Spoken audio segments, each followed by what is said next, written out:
Bien-aimés frères et sœurs, vous connaîtrez la vérité et la vérité vous affranchira. Ça, c'est pas moi qui le dis, c'est la Bible qui le dit. Mais moi, je vous dis mieux. Vous connaîtrez la vérité historique, notamment celle de vos ancêtres kémites, et vous aurez une vision globale de ce que c'est que la vraie souveraineté politique. J'ajoute, vous reviendrez à la spiritualité africaine ancestrale et vous comprendrez les enjeux de l'indépendance économique. Et pour terminer, vous accepterez votre identité culturelle kémite et vous obtiendrez deux choses. La première, c'est la paix. La seconde, c'est le développement, à une condition. L'unité de toute l'Afrique noire, l'unité de tous les Noirs du monde entier. Otep à tous, bienvenue sur la chaîne des panafricanistes, par essence, par conviction et par excellence. Celle des citoyens kémites par nécessité et obligation de combat. Nous sommes une chaîne qui n'est guidée que par nos ancêtres et rien que par les ancêtres qui appartiennent à l'égrégore du monde noir. Par conséquent, nous ne croyons en aucun Dieu venu de l'étranger. Toutefois, cette vidéo n'est aucunement destinée à inciter à la haine ou à la violence, car nous menons un combat qui est d'abord et avant tout spirituel, intellectuel et démocratique. Ensuite, il est politique, géopolitique et géostratégique. Contre l'impérialisme, le colonialisme, le néocolonialisme et l'endocolonat, qui sont tous qualifiés de crimes contre l'humanité. Nous menons ce combat sur la base du principe fondamental que nous avons hérité de nos ancêtres kémites, qui est celui de la Mahat, c'est-à-dire solidarité, vérité et justice. Vous êtes donc en droit de connaître la vérité et nous avons l'obligation de vous dire la vérité, rien que la vérité, afin que justice soit rendue au continent africain. Et ça, c'est notre modeste contribution dans cette noble lutte en faveur de la souveraineté, la dignité, la solidarité et l'unité africaine. C'est exactement ça que nous appelons le panafricanisme. Bien-aimés frères et sœurs, nous allons vous parler de Wagner en Afrique. Wagner en Afrique. On a fait tellement de bruit autour de Wagner. On a puni les États africains. Les États-Unis ont pris une loi qui indiquait que tous les États africains qui vont coopérer avec la Russie et surtout avec Wagner doivent subir des représailles. On a puni le Burkina Faso seulement par présomption de coopération avec Wagner. Les États-Unis l'ont sorti de la Goa. L'Union européenne l'a sanctionné. Le Mali est sanctionné. Depuis que Assimi Goïta a pris le pouvoir, et il a mis en place un gouvernement qui est dirigé par le docteur Choguel Kogala Maïga comme Premier ministre, l'État malien n'a bénéficié d'aucune dette. Très bien d'ailleurs. On s'en félicite parce qu'ils s'en sortent mieux qu'avec des dettes, puisque ce sont plutôt l'aide au développement, ce n'est que des dettes qu'ils accumulent. Je voudrais dire que tous les États utilisent des mercenaires. Nous le savons aujourd'hui, d'après certaines informations des médias indépendants qui sont sur le terrain, l'Ukraine utilise beaucoup de mercenaires, européens, américains et autres. Ce sont eux d'ailleurs qui tiennent les commandes. Et ces derniers temps, il y a eu de grosses batailles dans deux villes fondamentales, la ville de Bakhmout et la ville de Soledar. Ces deux villes ont été occupées par qui? Par Wagner. Prigojine a marché sur ces deux villes, sur Soledar et sur Bakhmout.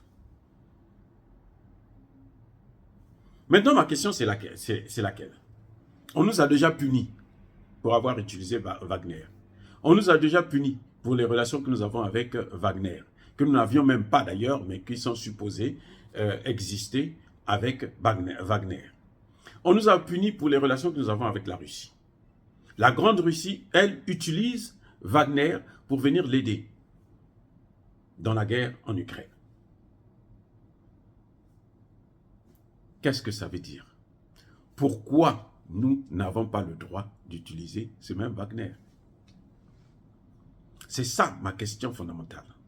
C'est pour ça que j'ai fait cette vidéo. C'est pour vous montrer ce petit, hein, cette petite chose-là qui nous échappe un peu. On nous a déjà punis. Et la puissance sur laquelle nous comptons pour affronter l'OTAN et l'Occident, c'est la Russie. La Russie fait venir Wagner. Nous n'avons plus de raison pour hésiter à travailler avec Wagner. Il n'y en a plus. Surtout que Wagner a des résultats. C'est Wagner qui a occupé la ville de Soledar. C'est Wagner qui a occupé la ville de Bakhmut. Eh oui. On a vu Prigojine marcher dans ces deux villes en glorifiant sa présence militaire, sa force militaire. Mais qu'est-ce que cela veut dire pour nous les Africains? Cela signifie que Prigojine est en train de nous lancer la perche. Il est en train de nous tendre la main. Il est en train de dire que, mais écoutez, moi je suis là pour vous. Appelez-moi, je viens. Oui, on va vous dire que Wagner vient, elle est payée sur les matières premières. Et alors, les matières premières sont faites pour quoi? C'est pour aider un peuple, c'est pour soutenir un peuple, c'est pour souvenir aux besoins d'un peuple. Donc, le peuple africain, la jeunesse africaine, veut la sécurité. On sait que Wagner peut le faire. Elle a fait ses preuves au Centrafrique, elle a fait ses preuves au Mali. Bientôt au Burkina Faso. Eh bien, pourquoi hésiter de l'appeler et lui donner les matières premières en échange? Elle ne va pas tout prendre, il y en a assez. Vous voyez, les Occidentaux ont pillé ça là, pendant des siècles. Je dis bien depuis la période de l'esclavage, la colonisation jusqu'à maintenant, ils font que piller l'Afrique. Ça ne finit pas. Donnons une partie à Wagner, qu'elle nous apporte la sécurité. Là où les Occidentaux n'ont pas pu, ils n'ont pas pu parce que ce sont eux qui ont armé les terroristes pour qu'ils puissent venir envahir le Sahel. C'est un message qui est clair. Quand nous voyons la guerre en Ukraine, nous voyons ce qui est en train de se passer avec le rôle que joue Wagner en Ukraine, il n'y a plus de raison qu'un pays puisse se cacher. Eh oui, le Burkina Faso devrait tout de suite prendre contact avec Prigojine pour dire non mais écoutez, nous sommes là, venez nous aider, on va vous donner l'or.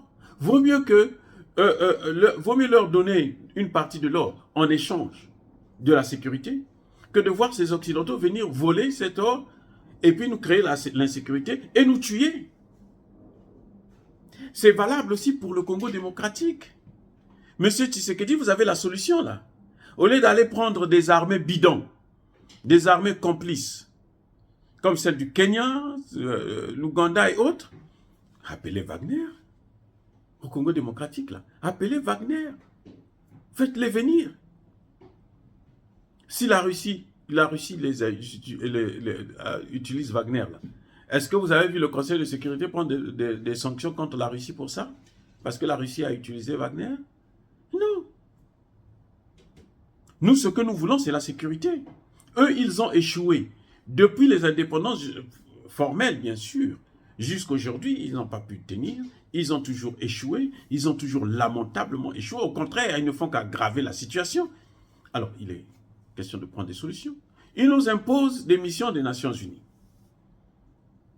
Kabila avait posé la question avant de quitter le pouvoir. Il dit, mais attendez, dites-moi, quel est le groupe rebelle que la MONUSCO a pu neutraliser au Congo démocratique? On compte plus de 400 groupes rebelles, plus de 400.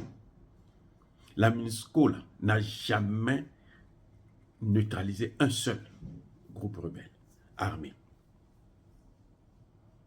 À quoi ils servent? Ils sont là pour préserver les intérêts des Occidentaux. Donc si j'ai un conseil à donner à Tshisekedi, c'est que maintenant la porte est ouverte pour que Tshisekedi puisse faire venir Wagner. Eh oui, c'est aussi simple. Appeler Wagner, ils vont venir régler l'affaire de ces terroristes-là, de ces rebelles-là.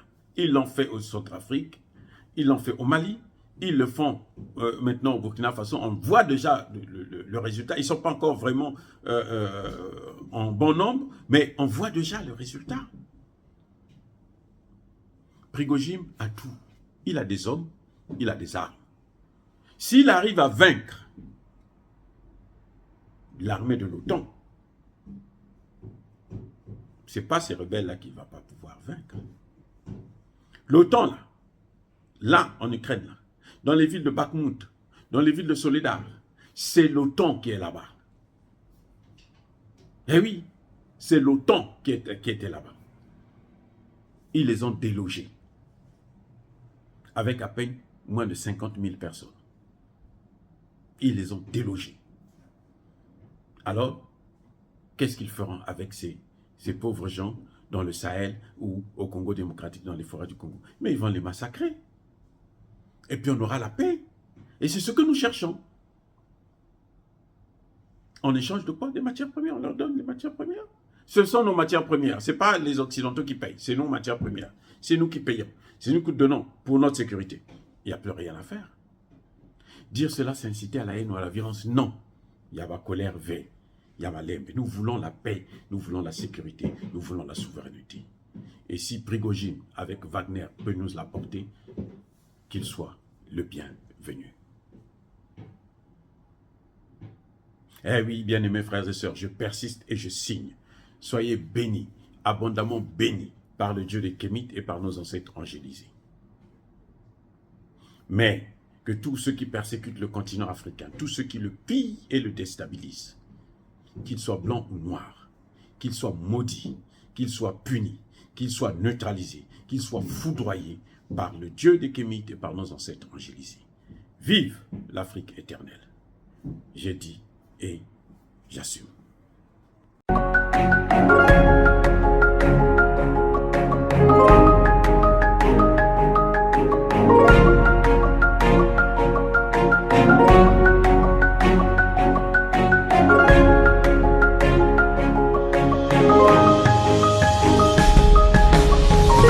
Eux, ils marchent par la foi et non par la vue. Mais moi, je vous conseille vivement de marcher par la connaissance scientifique et historique, notamment celle de nos ancêtres kémites, par les 5 sens et par l'intelligence. À vous, à Pierre.